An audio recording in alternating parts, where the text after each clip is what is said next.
दोस्तों, आज हम आपको क्राइम की दुनिया की एक ऐसी सच्ची घटना की कहानी सुनाने जा रहे हैं जो शायद आपको बेचैन कर सकती है। और दोस्तों, यह कहानी नहीं बल्कि वो सच्ची घटना है जिसे सुनकर आपकी रूह कांप जाएगी। और दोस्तों, जब आप इस घटना के बारे में सुनेंगे तो इस घटना की कहानी आपको सिखाएगी कि कैसे किसी पर आंख मूंद कर विश्वास करना इतना भयानक हो सकता है।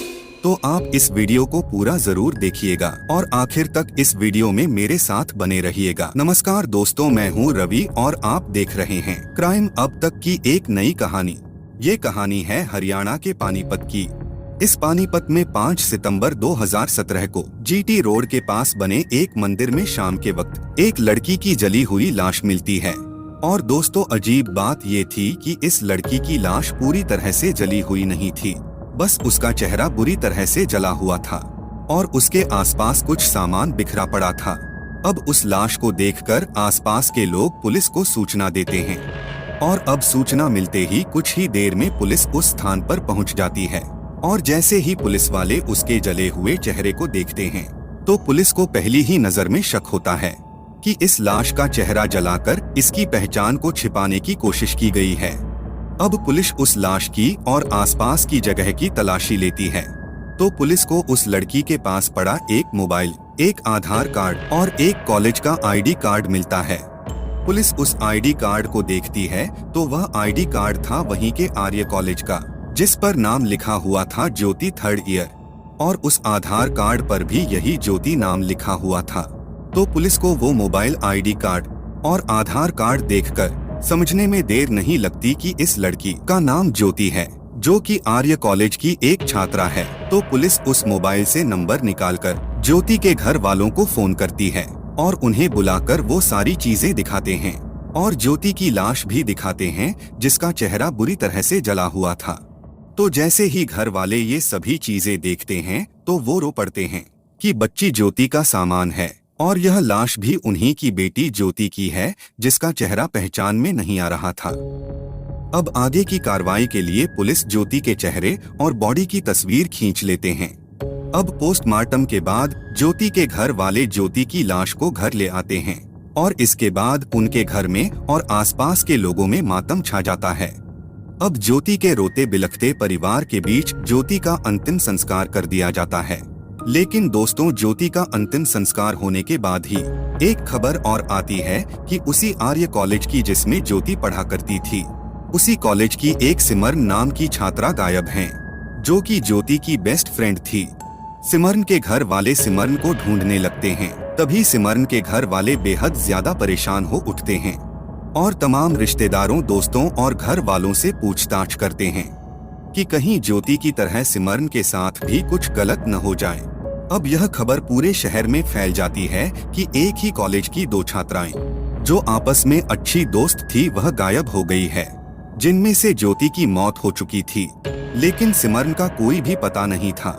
असमंजस के साथ पुलिस सिमरन को ढूंढने में लग जाती है, लेकिन अब सिमरन को गायब हुए लगभग 2 दिन बीत जाते हैं। लेकिन दोस्तों, इसी बीच 7 सितंबर 2017 को यानी कि ज्योति की मौत के 2 दिन बाद सिमरन के पिता एक बार फिर पुलिस स्टेशन पहुंचते हैं।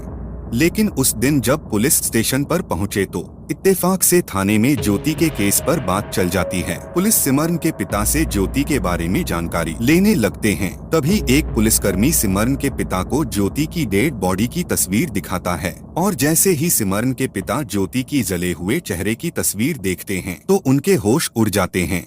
उनको बहुत बड़ा धक्का लगता है। सिमरन के पिता बताते हैं, लाश ज्योति की नहीं हो सकती, बल्कि डेड बॉडी उनकी बेटी सिमरन की है। इसका चेहरा भले ही जला हुआ है, लेकिन इसके कान और इसकी बॉडी से मैं अपनी बच्ची को पहचान सकता हूँ।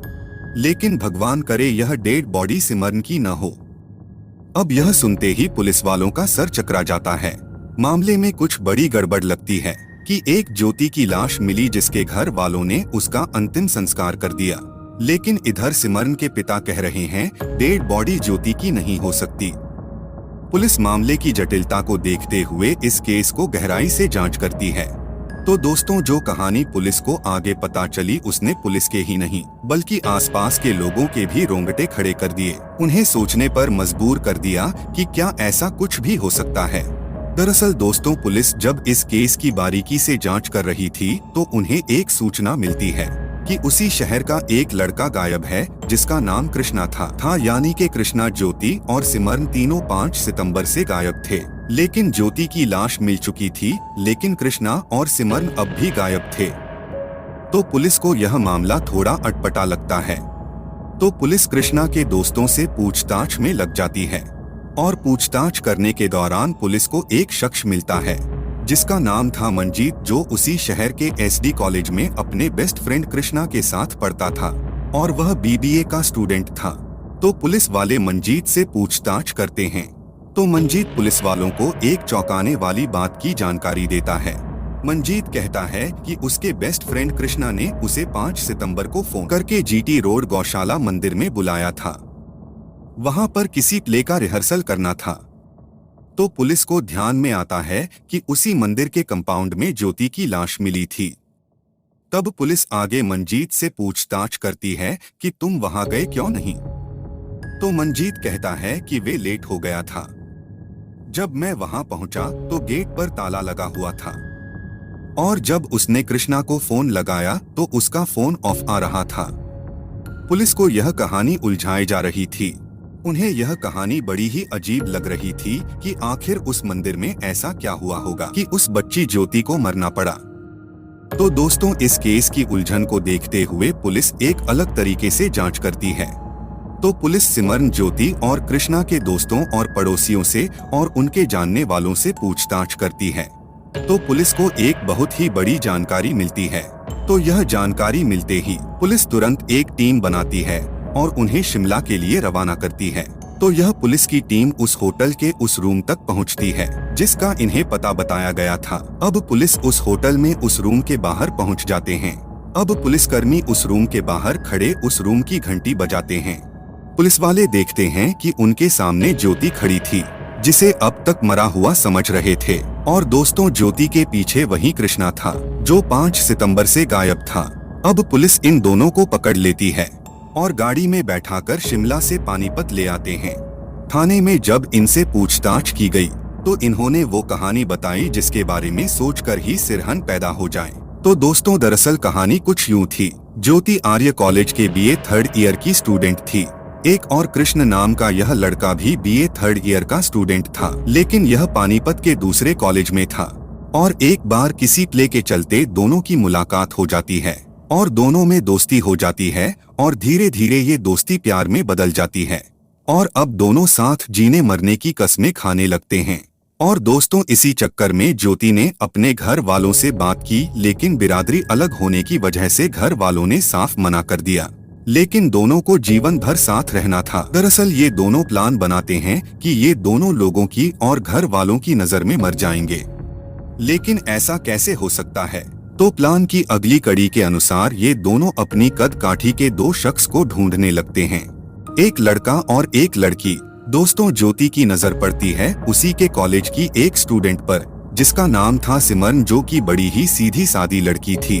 अब ज्योति सिमरन को अपनी दोस्त बनाती है और सिमरन भी ज्योति को अपनी बेस्ट फ्रेंड मान रही थी। अब ज्योति ने तो अपनी जैसी दिखने वाली लड़की ढूंढ ली थी, लेकिन अब बारी थी कृष्णा की। कृष्णा भी एसडी कॉलेज के अपने खास दोस्त को चुनता है जिसका नाम था मंजीत। ज्योति अपनी बेस्ट फ्रेंड सिमरन को पानीपत के जीटी रोड के पास गौशाला मंदिर में बुलाती है किसी रिहर्सल का बहाना बनाकर, और रुद्र कृष्णा भी अपने दोस्त मंजीत को इसी स्थान पर बुलाता है। अब कुछ ही देर में सिमरन वहां पहुंच जाती है, लेकिन मंजीत अभी तक वहां नहीं पहुंचा था। कृष्णा, ज्योति और सिमरन वहां खड़े उसका इंतजार करने लगते हैं। अब ज्यादा देर होने के कारण कृष्णा मंजीत को फोन लगाता है तो मंजीत उससे कहता है कि वे लेट हो जाएगा। तो अब ये दोनों उसका इंतजार नहीं कर सकते थे। तो ज्योति सिमरन को अपने बैग में बड़ी कोल्ड ड्रिंक ऑफर करती है और जैसे सिमरन ने कोल्ड ड्रिंक पी वह बेहोश हो जाती है और बेहोशी के हालत में ही ज्योति सिमरन का गला घोंट देती है, जिसके बाद उसकी वहीं पर मौत हो जाती है। दोस्तों, ज्योति अब तुरंत ही सिमरन को अपने कपड़े पहनाती है और अपना आईडी कार्ड, आधार कार्ड और मोबाइल उसके पास रख देती है। और दोस्तों, सबसे अजीब बात की ज्योति अपने साथ लाई तेजाब को अपनी बेस्ट फ्रेंड सिमरन के चेहरे पर फेंक देती है। ताकि लोगों को लगे यह डेड बॉडी सिमरन की नहीं बल्कि ज्योति की है। दोनों मंजीत को मारने का अपना प्लान बदलकर वहां से भाग जाते हैं। शायद मंजीत की किस्मत ने आज मंजीत की तो जान बचा ली थी, लेकिन वे बेकसूर सिमरन मारी जाती है। अब दोस्तों ये दोनों नई पहचान के साथ इधर उधर शहरों में घूमते रहे और इधर सिमरन को ज्योति समझकर उसका अंतिम संस्कार कर दिया जाता है। इसके बाद कृष्णा और ज्योति को जेल में डाल दिया जाता है। लेकिन दोस्तों 26 महीने के बाद ही कृष्णा की टीबी होने की वजह से जेल में ही मौत हो जाती है। उसे कोर्ट के फैसले के अनुसार ताउम्र जेल की सजा सुना दी। तो दोस्तों आप कमेंट बॉक्स में अपनी बात जरूर लिखिएगा। धन्यवाद।